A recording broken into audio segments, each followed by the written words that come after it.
غزہ کا خون انہیں نظر نہیں آتا، وہاں کی بلڈنگیں برباد ہوتی انہیں نظر نہیں آتی، وہاں کے اسکول مسمار ہوتے نظر نہیں آتے، وہاں کے بچوں کی چیخ و پکار نظر نہیں آتی، وہاں کی عورتوں کی چیخ و پکار نظر نہیں آتی۔ ذرا ہاتھ کھڑے کر کے بتاؤ، کیا ہم بیت المقدس کو بھول سکتے ہیں؟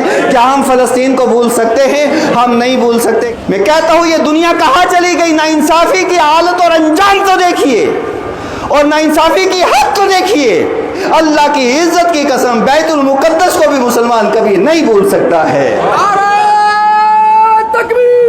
فلسطین کے ساتھ ہمارا رشتہ کیا ہے؟ اب یہ بیت المقدس کے ساتھ ہمارا رشتہ کیا ہے؟ ہمارے اوپر بھی کئی پابندیاں لگا دی جاتی ہیں کہ یہ آپ کو کہنا ہے اور یہ نہیں کہنا ہے۔ اسلام کی فطرت نے، قدرت نے لچک دی ہے، جتنا ہی دباؤ گے اتنا ہی ابھرے گا۔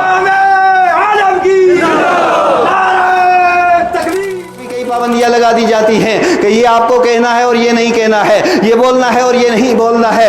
ارض فلسطین کے ساتھ ہمارا رشتہ کیا ہے؟ اب یہ بیت المقدس کے ساتھ ہمارا رشتہ کیا ہے؟ ہم جس طریقے سے خانہ کعبہ کو نہیں بھول سکتے ہیں، روضہ رسول کو نہیں بھول سکتے ہیں، شہر مکہ کو نہیں بھول سکتے ہیں، شہر مدینہ کو نہیں بھول سکتے ہیں، اللہ کی عزت کی قسم بیت المقدس کو بھی مسلمان کبھی نہیں بھول سکتا ہے۔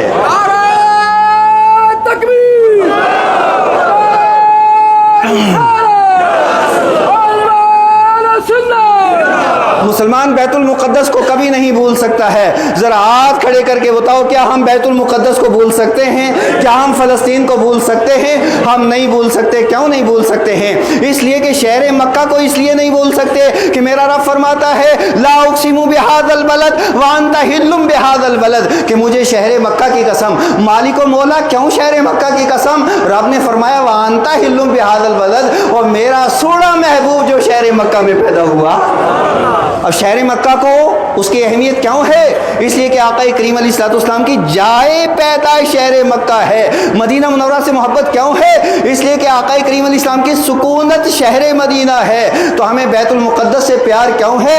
اس لیے کہ آقا کو معراج بیت المقدس سے ہوا ہے۔ سبحان الذی اسری بعبدہ لیلا من المسجد الحرام الی المسجد الاقصی الذی بارکنا حولہ لنریہ من آیاتنا۔ یہ مسجد اقصی، بیت المقدس، نبی مکرم نور مجسم سید عالم صلی اللہ علیہ وسلم نے 17 مہینے تک مدینہ منورہ سے بیت المقدس کی طرف نماز ادا کی ہے۔ یہ ہمارا قبلہ اول ہے، اور پھر قبلہ اول کے اوپر کسی کے ساتھ کوئی سمجھوتا نہیں ہو سکتا ہے۔ حضرات گرامی وقار، آج میں آپ سے پوچھنا چاہتا ہوں، آج بین الاقوامی سطح کے بڑے بڑے قانون بنے ہوئے ہیں۔ یہ قانون کیا ہے؟ یہ ورلڈ لائف ہے۔ کیا مطلب ہوا؟ کہ کسی ریچھ کو آپ مار نہیں سکتے، کسی گینڈے کو آپ مار نہیں سکتے، ہاتھی کو آپ مار نہیں سکتے ہیں۔ اور پھر اس کے بعد کتنی اس طرح کی بڑی بڑی عالمی تنظیمیں بنی ہیں کہ ایک ریچھ کو مار دو گے۔ اب ریچھ کا کام کیا ہے؟ لوگوں کے گلے لگنا۔ ریچھ کا کام کیا ہے؟ لوگوں کا آ کے استقبال کرنا۔ ریچھ کا کیا کام ہے؟ لوگوں کے راستے میں آ کر کے پھول نچھاور کرنا۔ ریچھ کا کام کیا ہے؟ آ کر کے معاشرے و سماج کا کام کرنا۔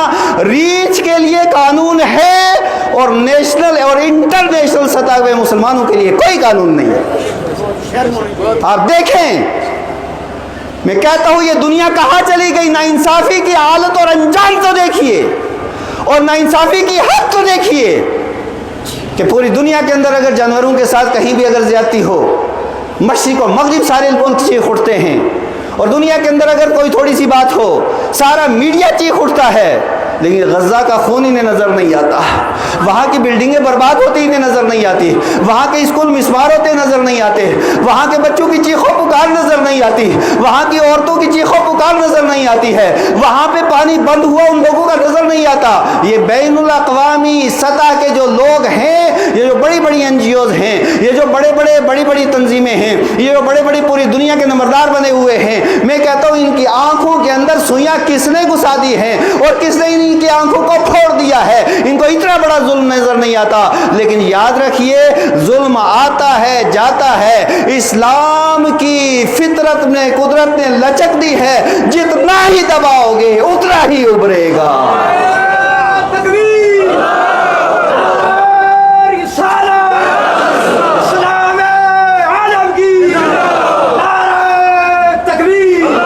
اگر کوئی یہ سمجھے، اگر یہ کوئی سمجھے کہ ہم غزہ کو برباد کر کے اسلام کو برباد کر دیں گے، ہم افغانستان کو تاراج کر کے اسلام کو برباد کر دیں گے، ہم فلسطین کے اوپر ظلم کر کے اسلام کو برباد کر دیں گے، ہم لیبیا کو تاراج کر کے اسلام کو برباد کر دیں گے، ہم عراق کو برباد کر کے اسلام کو برباد کر دیں گے، اللہ کی قسم یہ ان کی بھول ہے۔